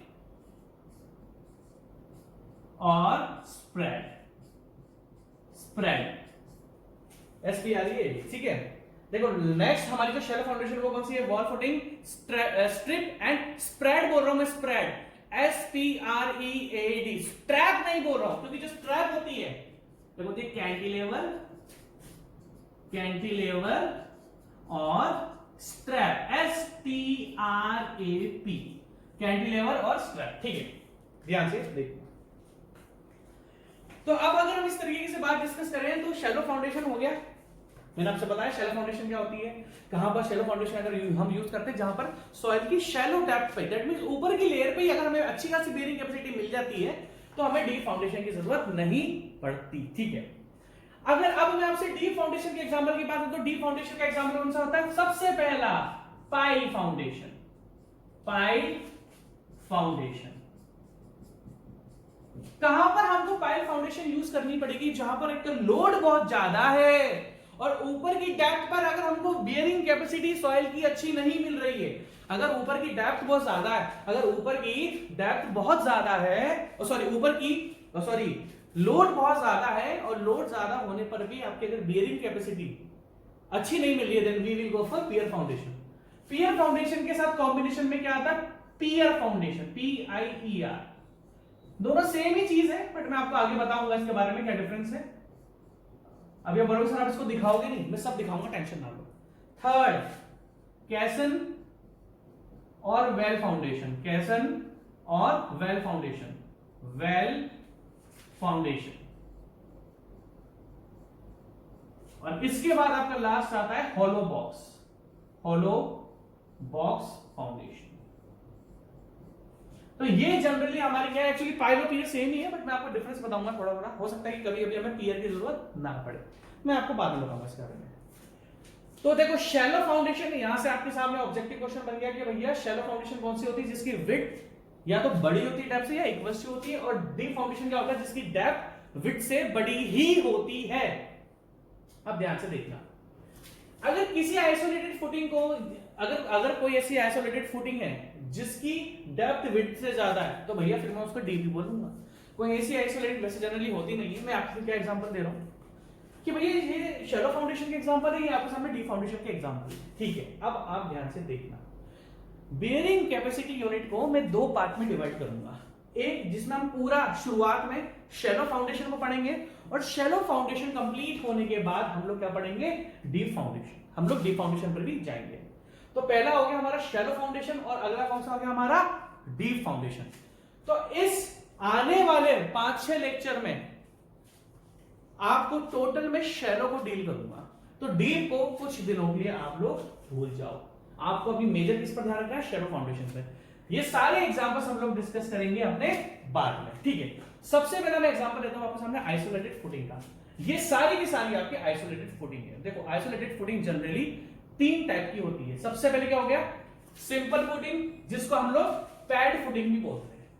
सबसे पहली क्या है? मेरे को लिख रहा हूं, सिंपल फुटिंग, सिंपल फुटिंग, ये आइसोलेटेड फुटिंग है। एग्जांपल ऑफ, मैं लिख देता हूं, ये किसका एग्जांपल है? ये है आपकी आइसोलेटेड फुटिंग, आइसोलेटेड फुटिंग। और आइसोलेटेड फुटिंग कब यूज होती है? जब सॉइल की शैलो डेप्थ पर, शैलो डेप्थ का मतलब क्या हो गया? ऊपर की सतह पर। अगर मैं आपसे बोल रहा हूं कि शैलो डेप्थ ऑफ सॉइल, तो दैट मींस क्या मतलब है? सॉइल के ऊपर की जो लेयर है उस पर ही आपको बेयरिंग कैपेसिटी अच्छी मिल गई। And isolated footing is an example of shallow foundation. अगर हम शैलो फाउंडेशन की बात करें तो सबसे पहले आती है हमारी आइसोलेटेड फुटिंग। आइसोलेटेड फुटिंग तीन टाइप में डिवाइड होती है। एक होती है सिंपल फुटिंग, जिसको हम पैड फुटिंग भी बोलते हैं, देखो। दूसरी हमारे पास स्टेप्ड फुटिंग, और तीसरी हमारे पास सॉरी सेकंड ये वाला है स्टेप्ड फुटिंग, और तीसरी हमारे पास है स्लोप्ड फुटिंग। ये है आपकी तीसरी। अब देखो ध्यान से, सबसे पहले आपकी स्टेप्ड फुटिंग। स्टेप फुटिंग में आप देख सकते हो इस तरीके से स्टेप्स बने होते हैं। ये देखो, पहला स्टेप, दूसरा स्टेप, ये स्टेप बने हुए होते हैं। ये पुराने जमाने में यूज होती थी। स्टेप्ड फुटिंग, देखो ध्यान से देखना, एक रफ आइडिया होना फुटिंग की बहुत जरूरी है। ये मैं आपको आरसीसी में भी पढ़ा चुका हूं। सेम ही एग्जांपल्स मैंने आपको आरसीसी में पढ़ाए थे, बट मुझे इसलिए भी पढ़ाने पड़ेंगे। अगर मैं आपको डिफरेंट टाइप्स ऑफ फुटिंग्स नहीं बताऊंगा तो आप क्वेश्चन को इमेजिन नहीं कर पाओगे। आपको क्वेश्चन को इमेजिन करना जरूरी है, ठीक है। तो हमने सबसे पहले क्या पढ़ा? आइसोलेटेड फुटिंग में हमने पढ़ा जो सबसे पहले आइसोलेटेड फुटिंग डिजाइन हुआ करती थी वो स्टेप्ड फुटिंग टाइप की डिजाइन हुआ करती थी। आजकल ये यूज नहीं होती। तो बची कौन सी? सिंपल फुटिंग और स्लॉट फुटिंग। सबसे पहली बात, आइसोलेटेड फुटिंग आप कहां पर डिजाइन करोगे? आइसोलेटेड फुटिंग आप कहां पर डिजाइन करते हो? आपसे सबसे पहला क्वेश्चन ये पूछा जाएगा कि हम आइसोलेटेड फुटिंग को डिजाइन कब करें। तो सबसे अच्छा एग्जांपल है, आइसोलेटेड फुटिंग हम तब डिजाइन करते हैं, आइसोलेटेड फुटिंग हम तब डिजाइन करते हैं जब हमारा जो लोड होता है, जब हमारा लोड होता है वो ज्यादा नहीं होता है। जैसे मैं आपसे एग्जांपल लेता हूं, अगर मान लो आपको 5 मंजिला, अगर आपको 5 मंजिला का घर भी बनाना है तो आप आइसोलेटेड फुटिंग को यूज कर सकते हो, अगर उसकी बेयरिंग कैपेसिटी सॉइल की शैलो डेप्थ पर अच्छी है तो। अगर सॉइल की शैलो डेप्थ पर बेयरिंग कैपेसिटी अच्छी है तो हम आइसोलेटेड फुटिंग को यूज कर सकते हैं for generally lower value of load, जहां पर आप जनरली इसको 5 मंजिला घर तक भी आप इसको आइसोलेटेड फुटिंग तक यूज कर लेते हो, ठीक है। दूसरा, आइसोलेटेड फुटिंग में आपके कॉलम्स दूर दूर होने चाहिए। आइसोलेटेड फुटिंग में आपके कॉलम्स क्या होने चाहिए? दूर दूर होने चाहिए। तो लोड कम है और कॉलम्स भी, अगर आपने जो डिजाइनिंग करी स्ट्रक्चर की, अगर वो दूर दूर हैं, अगर वो स्ट्रक्चर के कॉलम्स दूर दूर हैं, then we will go for isolated footing. तो सबसे हमारा पहला आंसर क्या क्लियर हो गया कि आपके घर में जो फुटिंग बनी होगी, मेरे घर में जो फुटिंग बनी हुई होगी, वो आइसोलेटेड फुटिंग ही होगी। अगर घर हमारा पुराना होगा तो उन्होंने स्टेप्ड फुटिंग दे रखी होगी, जो कि आजकल यूज नहीं होती। अब देखो आजकल कौन सी फुटिंग डिजाइन होती है जनरली। ये अभी आइसोलेटेड फुटिंग के एग्जांपल्स है, मैं आपको आइसोलेटेड फुटिंग के एग्जांपल्स बता रहा हूं, और कुछ तो मैं आपको बता नहीं रहा हूं। तो ये तो होगी कैंसिल, ये तो बतानी जरूरी थी। हमने ये भी डिस्कस करा isolated footing generally for lower value of load, और जहां पर सॉइल की शैलो डेप्थ पे आपको बियरिंग कैपेसिटी अच्छी खासी मिल जाती है। अब बात आती है स्लोप्ड की और सिंपल की। देखो सिंपल का क्या लफड़ा है, देखो ध्यान से। सिंपल में लफड़ा है कि देखो इन दोनों की डेप्थ चेक करो। मान लो ये देखो सिंपल, इसमें कुछ भी नहीं होता है, दोनों अपनी तरफ से बराबर है। इसको मैं बोलूंगा तो बोलूंगा पैड फुटिंग, जो बिल्कुल रेक्टेंगुलर या आपकी स्क्वायर शेप में होती है। सर इसमें पैड फुटिंग में और स्लोप्ड फुटिंग में डिफरेंस ये है कि स्लोप्ड फुटिंग में आपका थोड़ा मटेरियल बच जाता है। जैसे मान लो इन्होंने कंक्रीट को यहां से लेके यहां तक का बनाया, तो इन्होंने देखो ये मान लो पोर्शन की हमें जरूरत ही नहीं है, तो इन्होंने जबरदस्ती पोर्शन दे के रखा हुआ है। ये मैंने आपको आरसीसी में इसका पूरा स्ट्रेस बताया था, किस जगह फुटिंग को स्ट्रेस लगता है। और अभी अगर आपको आरसीसी का कॉन्सेप्ट याद भी नहीं है तो आपको जरूरत भी नहीं है। आपने देखा होगा, देखो अगर मैं आपको एग्जांपल दूं रोड का, रोड देखो मैं आपको बहुत अच्छा एग्जांपल देता हूं, आपको आइडिया लग जाएगा। आपने रोड का देखा होगा फ्लाईओवर का जो पियर होता है उसके ऊपर ऐसी पियर कैप बनी, फ्लाईओवर का जो पियर होता है ना उसके ऊपर ऐसी पियर कैप बनी हुई होती है ऐसी। अगर ये चाहते हैं ना तो पियर कैप को ऐसा ही बना सकते थे, ऐसा। ये पियर कैप को ऐसा क्यों नहीं बनाते? ऐसा ट्रेपेजोइडल शेप क्यों देते हैं? क्योंकि भाई साहब लोड यहां से लगना चालू हो रहा है, जो कि लोड फाइनली पियर के थ्रू ही ग्राउंड में जाएगा। देखो आपने रोड में, रुको एक सेकंड मैं आपको बताऊंगा, मैं ऐसे से मजा नहीं आएगा, वेट करो एक सेकंड। देखो जी मैंने क्या करा, पियर कैप शेप दी। देखो ध्यान से, क्या आपने कभी भी सोचा है ये एक फ्लाईओवर कंस्ट्रक्शन हो रहा है, और इफ ये देखो अगर आप ध्यान से देखो तो ये क्या है, ये है पियर, PIER। इस पियर के ऊपर जो लगी हुई वो होती है आपकी पियर कैप, ये है पियर कैप। आपने कभी भी नोटिस करा कि पियर कैप ट्रेपेजोइडल शेप ही क्यों होती है? क्योंकि देखो भाई साहब यहां पर लोड लगा और लोड की वजह से क्या डेवलप होगा, मूवमेंट। तो अगर मैं इस जगह देखूं तो फोर्स की परपेंडिकुलर डिस्टेंस मान लो 2 सेंटीमीटर है, तो यहां पर बेंडिंग मोमेंट कम डेवलप होगा। मान लो इस जगह कितना है, इस लोड से लेकर यहां तक 4 सेंटीमीटर है, तो यहां पर बेंडिंग मोमेंट ज्यादा डेवलप होगा। अब मैं इस जगह आता हूं, मान लो ये 10 सेंटीमीटर है, तो फोर्स मल्टीप्लाई परपेंडिकुलर डिस्टेंस, तो दैट मींस कहने का मतलब ये है कि लोड की वजह से जो मूवमेंट डेवलप हो रहा है, कहने का मतलब क्या है कि लोड की वजह से जो मूवमेंट डेवलप हो रहा है, मूवमेंट यहां पर बिल्कुल जीरो है और यहां से लेके उस डायरेक्शन में बढ़ रहा है। तो मूवमेंट जिस डायरेक्शन, देखो मूवमेंट यहां पर जीरो था, फिर बड़ा बड़ा बड़ा बड़ा बड़ा, तो जैसे जैसे मूवमेंट बढ़ता रहा है सेक्शन की डेप्थ आप इंक्रीज करते जा रहे हो। अगर मान लो इन्होंने अगर ट्रेपेजोइडल शेप ना देकर ट्रेपेजोइडल शेप, अब देखना ध्यान से क्यों पियर कैप की जो पियर कैप होती है वो ट्रेपेजोइडल शेप में क्यों होती है? क्योंकि इस पोर्शन पर मूवमेंट कम है, तो कम सेक्शन से भी काम चल जाएगा। यहां पर मूवमेंट बढ़ गया तो सेक्शन की डेप्थ बढ़ानी पड़ेगी, फिर यहां पर मूवमेंट बढ़ गया, यहां पर सेक्शन की डेप्थ बढ़ानी पड़ेगी, फिर यहां से फोर्स और मूवमेंट पियर के थ्रू ट्रांसफर हो रहा है फाउंडेशन पर, और इसमें नो डाउट जो फाउंडेशन यूज करी होगी वो पियर फाउंडेशन हो, सॉरी पाइल फाउंडेशन यूज करी हुई होगी उन्होंने, ठीक है। तो कहने का मतलब क्या है कि जब मूवमेंट कम डेवलप हो रहा है तो हमने छोटा सेक्शन दे दिया, अब मान लो मैं इस पियर कैप को मोटा का मोटा बना देता, तो आपने ये जो इन्होंने गायब कर रखा है ना, ये इन्होंने एक्स्ट्रा दे रखा है, बस एग्जांपल है। दैट मींस हमें इस जगह ज्यादा विड्थ का सेक्शन देने की जरूरत ही नहीं है। तो हम ये करते हैं कि जब हम पैड फुटिंग यूज करते हैं तो पैड फुटिंग में हमारा मटेरियल थोड़ा एक्स्ट्रा होता है, और अगर हम स्लोप्ड फुटिंग को यूज करेंगे तो स्लोप फुटिंग में हमारा ये जो, जैसे इन्होंने भी अपना मटेरियल बचाया ना, अब मान लो देखो ये इस शेप की बनाई है ना, अब ये इस शेप बना रहे, तो इन्होंने ये अननेसेसरी, समझ लो ये वेस्टेज ऑफ कंक्रीट है, this is wastage of concrete जो आपने अननेसेसरी दे रखा है। और कंक्रीट बहुत महंगा आता है, कंक्रीट की अगर 1 क्यूबिक मीटर की गाड़ी आप देखोगे तो हजारों की आती है ना कंक्रीट। अब इस पियर, अगर मैं आप बहुत छोटा एग्जांपल देता हूं, इसमें कितना मैं आपको रफ आइडिया दे दूं, ये जो पियर है अगर अराउंड ये आपका 10 मीटर का भी हुआ तो आप ये देख लो 1 2 3 4, मतलब ये है ना 10 मीटर का लगेगा मैं इसको, तो अराउंड इसमें एक जो आपका क्यूबिक मीटर होता है ना वो अच्छा सा हजारों का होता है, लाइक 5000 6000 1 क्यूबिक मीटर कंक्रीट।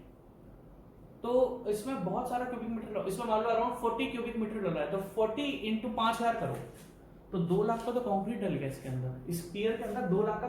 आप जो सरकारी स्ट्रक्चर देखते हो ना उसका एक पियर जो होता है ना वो लाखों का होता है। आप जब फ्लाई ओवर देखते हो ना उसके नीचे पाइल फाउंडेशन होती है, पाइल फाउंडेशन के ऊपर पियर कैप होती है, पियर के अंदर से पियर निकला हुआ था, पियर के ऊपर पियर कैप होती है, पियर कैप के ऊपर गर्डर होता है। एक स्ट्रक्चर ही लाखों रुपए का हो जाता है। अगर ये जो आप बहुत नॉर्मली निकाल देख रहे हो ना, ये लाखों का, एक पियर स्ट्रक्चर लाखों का होता है। एक पियर में हमारे घर बन जाए, मतलब जितनी कॉस्ट एक पियर की होती है ना उतने में एक नॉर्मल आदमी अपना घर बना लेता है, इतने महंगे कंस्ट्रक्शन होता है। तो भैया बहुत महंगी कंस्ट्रक्शन है ये, एक पियर की कॉस्ट में हम जैसा आदमी होता है ना कि हम अपने घर भी बनाने में इतना कॉस्ट, इतना महंगा पियर होता है। ये एग्जांपल दे रहा हूं बस, ठीक है। तो इसको डिलीट करते हैं। तो कहने का मतलब क्या है, मैंने आपके पास एक छोटा सा एग्जांपल दे रखा कि अगर आपने इस शेप की जगह ये शेप यूज करी तो आपने अननेसेसरी कंक्रीट को बचा लिया, क्योंकि हमें इधर देने की जरूरत ही नहीं है, मूवमेंट हमारा ऊपर से लेकर नीचे तक जा रहा है। तो ये हो गई हमारी आइसोलेटेड फुटिंग, ठीक है। नेक्स्ट देखो, तो शैलो फाउंडेशन, डी फाउंडेशन को छोड़ दो, मैंने आपको डी फाउंडेशन के एग्जांपल्स दे दिए हैं, पर डी फाउंडेशन को आप लोग अभी छोड़ दो, अभी डी फाउंडेशन हम लोग को नहीं पढ़नी है। अब